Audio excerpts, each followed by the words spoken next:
આજે વર્ષની સૌથી મોટી પૂનમ એટલે ગુરુ પૂનમ। યાત્રાધામ દ્વારકા કે જ્યાં સમગ્ર વિશ્વના ગુરુ શ્રી કૃષ્ણના દર્શને ભક્તો વહેલી સવારથી જ લાંબી કતારોમાં જોવા મળી રહ્યા હતા। સાથે જ આજે પૂનમના પવિત્ર દિવસે ગોમતી નદીમાં ભક્તોએ સ્નાન કરી અને ધન્યતા અનુભવી હતી। સાથે ગુરુ પૂર્ણિમાની ઉજવણી દ્વારકાના શારદા મઠ, સંન્યાસ આશ્રમ અને રામધૂન મંદિર ખાતે કરવામાં આવી હતી। આ પ્રસંગે શારદા મઠના બ્રહ્મચારી શ્રી નારાયણનજી મહારાજ અને સંન્યાસ આશ્રમના સંત શ્રી सुदबोधनानंद महाराजे आशीर्वचन पाठव्या था। नमस्कार दोस्तों, मैं हूं सुभाष सिंह और देवभूमि न्यूज़ में आपका हार्दिक स्वागत करता हूं। आज बहुत ही पावन दिन है क्योंकि आज गुरु पूर्णिमा है और हम जब द्वारका के जगत मंदिर के परिसर में खड़े हैं तब क्योंकि विश्व गुरु भगवान श्री कृष्ण ही थे, परंतु मैं मानता हूं कि गुरु के बिना जिंदगी व्यर्थ है, क्योंकि चाहे भगवान राम हो या भगवान श्री कृष्ण, दोनों ने गुरु वंदना की थी तब जाके इतने महान बने थे। और आज हमारा अहोभाग्य है कि जो शंकराचार्य जी हैं उनके परम शिष्य यहाँ कहेंगे कि उनको सबसे ज़्यादा प्यार करने वाले ब्रह्मचारी जी नारायणनंद जी हमारे साथ जुड़े। स्वामी जी, सबसे पहले तो आपके चरणों में नमस्कार। और उसके बाद मैं पूछना चाहूँगा कि आज जब शंकराचार्य जी की ओर से आप भक्तों को क्या संदेश देना चाहेंगे? सबसे पहले तो आप सभी लोगों को गुरु पूर्णिमा की खूब सारी शुभकामनाएं और गुरु जी का आशीर्वाद। आज हम लोग गुरु पूर्णिमा पर गुरु की वंदना कर रहे हैं। ऐसे हमारे जीवन में गुरु का स्थान उसी प्रकार से है जैसे हम लोग हवा और पानी का स्थान हमारे जीवन में है। जैसे बिना पानी का जीवन चल नहीं सकता है, बिना वायु का जीवन चल नहीं सकता है, उसी प्रकार से बिना गुरु के भी व्यक्ति सद्मार्ग के ऊपर नहीं चल सकता है। इसलिए सद्मार्ग पे चलने के लिए गुरु की अत्यंत आवश्यकता है। तो गुरु की तो हम लोग पूजा कर ही रहे हैं। गुरु की क्यों आवश्यकता है? क्योंकि आपको पशुवत जीवन से गुरु निकाल करके और मानविक जीवन प्रदान करते हैं। हमने अभी कहा कि बालक जब जन्म लेता है तो वो बिल्कुल पशु तुल्य होता है। पशु का बालक और मनुष्य के बालक में क्या अंतर है? दोनों बराबर ही होते हैं। लेकिन मानव का बालक धीरे धीरे धीरे धीरे धीरे धीरे अपने अध्यापक अर्थात अपनी माँ से, अपने पिता से, अपने आस पड़ोस से सीखता हुआ जब गुरु के पास में जाता है तो गुरु उसको संसार में जीना सिखाते हैं कि बेटा संसार में कैसे जीना चाहिए और क्या आप कर्म करेंगे जिससे इस संसार से जब पार जाओगे उस समय आपकी कैसी गति होनी चाहिए। ये गुरु ही सिखा सकते हैं, दूसरा कोई नहीं सिखा सकता है। गुरु जी, मैं जानना चाहूँगा कि एक ये समय था कि हमारे घर के बच्चे जो थे वो गुरुकुल में भेजे जाते थे। वहाँ पढ़ते तो थे लेकिन गुरुओं के, गुरु माताओं के हाथ पैर भी दबाया करते थे, झाड़ू भी मारा करते थे, उनके बर्तन जूठे भी साफ किया करते थे। लेकिन आज ये वक्त है अगर टीचर या गुरु उनको एक छोटा सा झिड़क भी दे या एक चांटा मार दे तो उन पर केस कर दिया जाता है। तो आप क्या कहेंगे इस मामले में? बात ऐसी है कि हम लोग नकलची बहुत हो गए हैं। अपने लोग दूसरे का नकल करने लगे। तो बाहर के देशों में बच्चे चूँकि सरकार की अमानत होते हैं तो सरकारें बच्चों को पालती हैं। उसी हिसाब से आपका बच्चा तो है लेकिन वो सरकारी है।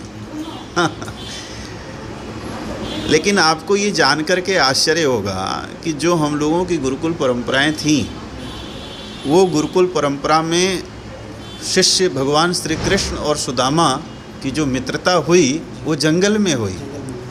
अर्थात वो दोनों लोग काम करने के लिए जाते थे। भगवान राम अपने लक्ष्मण भाई से कह रहे थे कि लक्ष्मण, हमारे गुरु को ये बात पता थी कि हम लोगों को वन होने वाला था, इसलिए उन्होंने हम लोगों का पालन पोषण ऐसे किया कि जिससे वन में आने के बाद आज हम लोगों को दुख नहीं हो रहा है, सुख हो रहा है।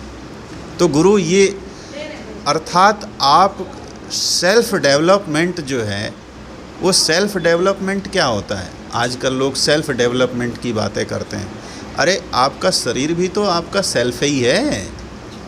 तो फिज़िकल डेवलपमेंट और स्पिरिचुअल डेवलपमेंट भौतिक विकास और आध्यात्मिक विकास ये बालकों का कराया जाता है। स्वभावतः बालक क्या होते हैं कि बालक में स्वाभाविक गुण क्या होता है, खेलने का, कूदने का, अन्य प्रकार के गुण होते हैं। उसको अध्यापक जो है सिखाता है, जब वो नहीं मानते हैं तो उनको दंड देता है और दंड दे करके धीरे धीरे वो लोग पशु से मानव इंसान बनने लायक होते हैं और संस्कारशील होते हैं। आपको ये जान करके आश्चर्य होगा कि जापान में, जो बहुत डेवलप्ड कंट्री है, वहाँ पर स्कूलों में चपरासी नहीं लगाए जाते हैं, साफ़ सफाई करने की सुविधा वहाँ नहीं है, वहाँ बच्चे स्वयं ही साफ़ सफाई करते हैं। तो जापान हम लोगों की परंपरा को अपना रहा है और हम दूसरे लोगों की परंपरा को अपना रहे हैं। इसलिए दोनों बातें हैं। सबसे पहले तो अध्यापक कैसा होना चाहिए इसके ऊपर भी विचार होना चाहिए। अध्यापक को भी ऐसा नहीं होना चाहिए कि वो अधैर्यशाली हो, बालकों के ऊपर अत्याचार करे। अध्यापक अगर अच्छा होता है तो बालकों का पालन पोषण अच्छा ही होगा। और इस प्रकार से कि हम बालक फ़ोन कर दे तो माता पिता को जेल हो जाए, ये सारी चीज़ें ठीक नहीं हैं और इसको अपने समाज से निकालना चाहिए। अच्छा गुरुजी, एक और बताऊंगा कि हमारे भारत संस्कृति बहुत पौराणिक संस्कृति है और शायद दुनिया की ज़्यादातर भाषाएं या ज़्यादातर धर्म, ज़्यादातर जातियाँ इससे अलग हुई हैं। पर आज ये हाल हुआ पड़ा है कि हमारे ही भारत में, हमारे हिंदुस्तान में सबके लिए अलग अलग कानून व्यवस्थाएं हैं। तो आप क्या चाहेंगे, जब भारत एक है तो उसका कानून एक होना चाहिए या किस? क्योंकि अभी कुछ राज्यों ने ये पहल की है कि एक नेशन एक रूल होना चाहिए। आप क्या कहना चाहेंगे? हमारा तो अभी हमने कहा कि देखिए भारत एक है, तो भारत में कुछ नियम ऐसे होते हैं जो प्रोविंशियल नियम बनाए जाते हैं, जैसे वहाँ के रहने वालों की खाने पीने की सुविधाएं और ये। लेकिन एजुकेशन की व्यवस्था हो या न्याय व्यवस्था हो या अन्य जो नियम हैं, वो तो एक भारत में एक ही प्रकार के लगाने चाहिए। क्योंकि अगर आप अलग अलग जातियों में भारत को बांटने का प्रयास करेंगे तो ये छोटे छोटे खंड हो जाएगा। तो भारत, अखंड भारत की कल्पना आपकी तभी संभव है जब एक भारत और एक नियम लागू हो। स्वामी जी, और मैं कहना चाहूँगा, आज गुरु पूर्णिमा का पावन दिन है और आज कितने ही भक्त बहुत ज़्यादा तादाद में आपके पास आशीर्वाद लेने आए हैं, तो आपको आज का अनुभव कैसा रहा? और दूसरी बात, आज के जो बच्चे हैं वो कहीं ना कहीं पश्चिमी संस्कृति में ढलने जा रहे हैं। जब एक टाइम हुआ करता था, हम सुबह उठ के माँ बाप को पाँव छुआ करते थे, भगवान का नाम लिया करते थे, जबकि आज बच्चे मोबाइल की तरफ ज़्यादा ढल चुके हैं, अपनी ना माँ बाप का बात सुनते हैं। और शायद कहीं ना कहीं मैं ये भी जानना आपसे चाहूँगा कि आजकल की जो माताएं हैं वो खुद बना के बच्चों को नाश्ता वगैरह नहीं देती, जंक फूड देती हैं। तो आप इसके बारे में क्या कहेंगे? देखो बात ऐसी है, कुछ दिन पहले हमारे पास में एक बच्ची आई और उसकी माँ आई। तो माँ ने हमसे कहा कि स्वामी जी ज़रा हमारी बच्चियों को कुछ उपदेश दीजिए, कि ये ज्ञान दीजिए कि सीख पाएँ और भगवान द्वारकाधीश से प्रेम करें, द्वारका आएँ। तो हमने पूछा उससे कि ये बताओ कि तुम कितनी बार आई हो द्वारका? जी। तो उन्होंने हमसे कहा कि मैं तो पहले कभी नहीं आई, आज पहली बार आई।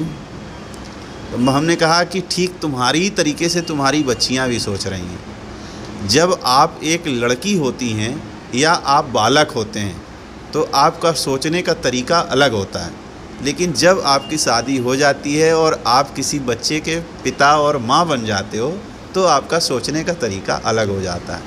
हम हमेशा लोगों से कहते हैं कि देखो, जो आम का वृक्ष है तो आम के वृक्ष में सेब नहीं होता है। अगर आम का वृक्ष है तो आम ही होगा।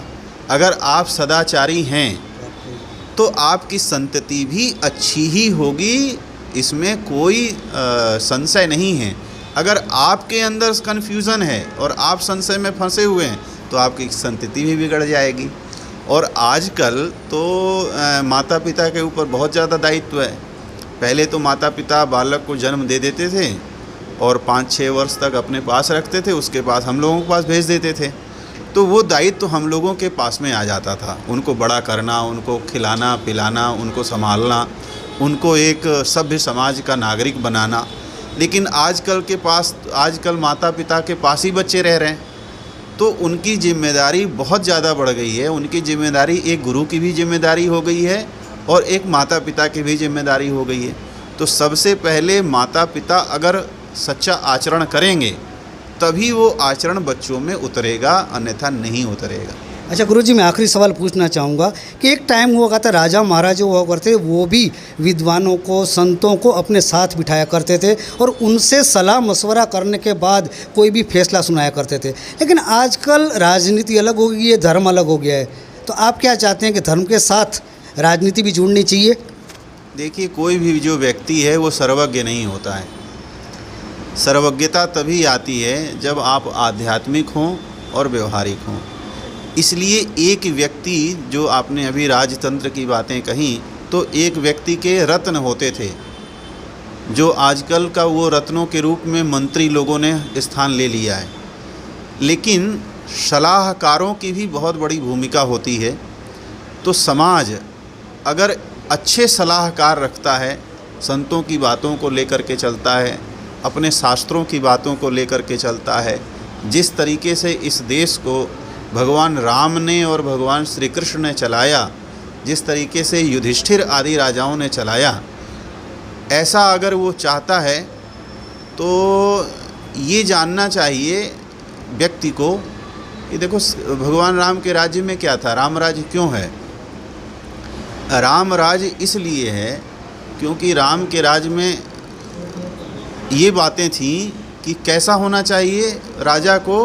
तो कहे, राजा को ऐसा होना चाहिए कि जब वो टैक्स ले तो कोई जाने नहीं। कहे कैसे?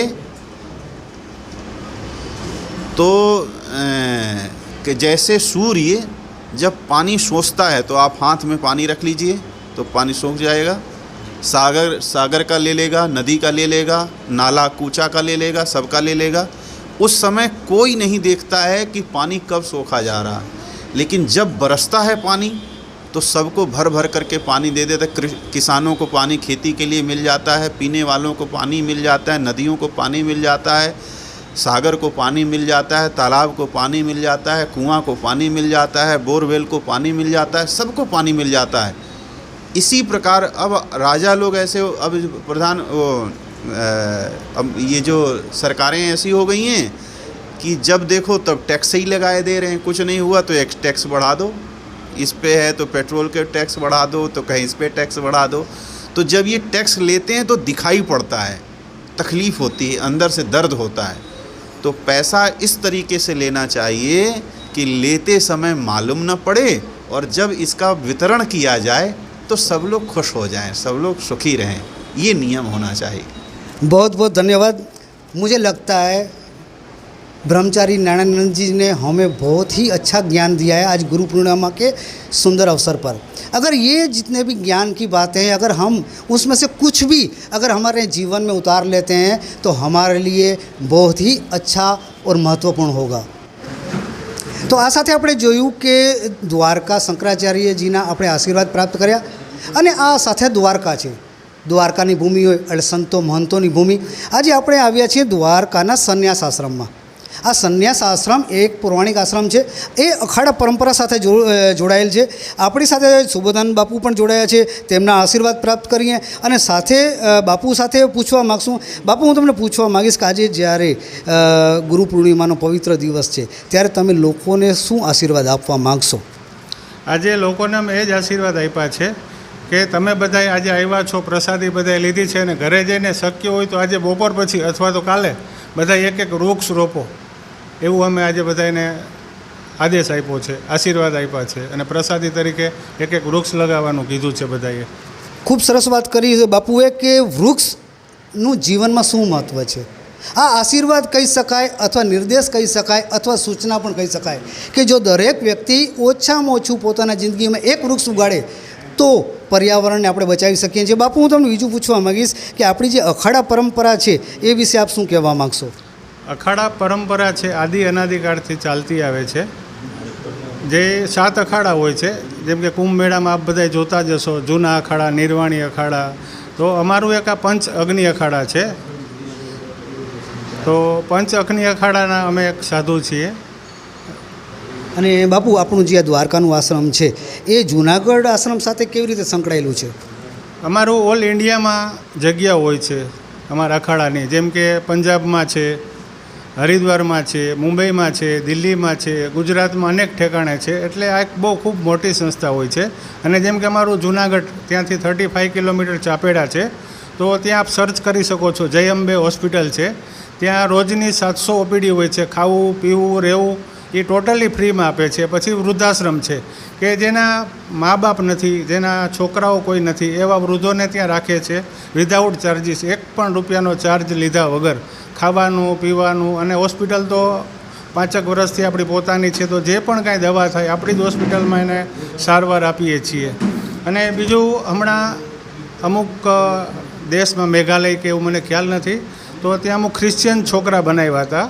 તો એ ક્રિશ્ચિયન છોકરાના 500 છોકરા આપણે ગવર્મેન્ટ સાથે કરાર કરીને એને આજીવન ચાપેડાની અંદર રાખવાના છે. અત્યારે તો સમથિંગ એ 12-15 વર્ષના છે, અને અત્યારે હાલની તારીખે આપ કોઈ પણ જોઈ શકો છો કે ચાપેડામાં એ 500 છોકરાઓ રહે છે, ભણે છે, અને સરસ ધાર્મિક પ્રવૃત્તિમાં યજ્ઞ કરે છે, અને સારી રીતે રહે છે.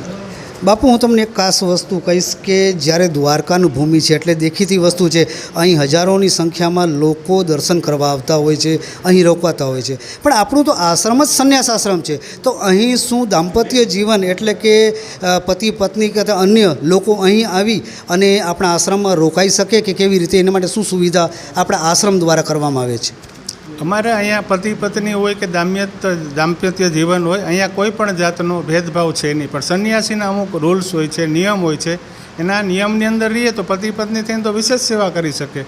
અને જલારામ બાપા છે પણ પતિ પત્ની જ હતા, એને પણ ખૂબ સમાજની સેવા કરી છે. આજે અન્નક્ષેત્ર ત્યાં વીરપુરમાં ખૂબ મોટું ચાલે છે. એટલે અમે સંન્યાસીએ છીએ, એની એક વ્યવસ્થા અલગ હોય છે રહેવાની. એટલે અમને કોઈ જાતનું એના તરફથી કોઈ વાંધો નથી, અમારા રૂલ્સમાં, અમારા નિયમમાં રહેતા હોય તો. ખૂબ ખૂબ ધન્યવાદ બાપુ. તો બાપુએ આપણને જણાવ્યું કે જે દ્વારકાનું સંન્યાસ આશ્રમ છે ત્યાં રહેવાની પણ સગવડ છે અને જમવાની પણ સગવડ કરી આપવામાં આવે છે. તો આવતા યાત્રિકોને હું વિશેષ ભાર દઈને કહીશ કે જે આવે છે લોકો બહાર ગામથી આવીને રોકાવા માગતા હોય, પરંતુ આ સંન્યાસ આશ્રમ છે તેના નિયમોને આધીન અહીં લોકો આવી અને રહી શકે છે. ઋષિ રૂપારેલિયા સાથે સુભાષસિંહ, દેવભૂમિ ન્યૂઝ, દ્વારકા.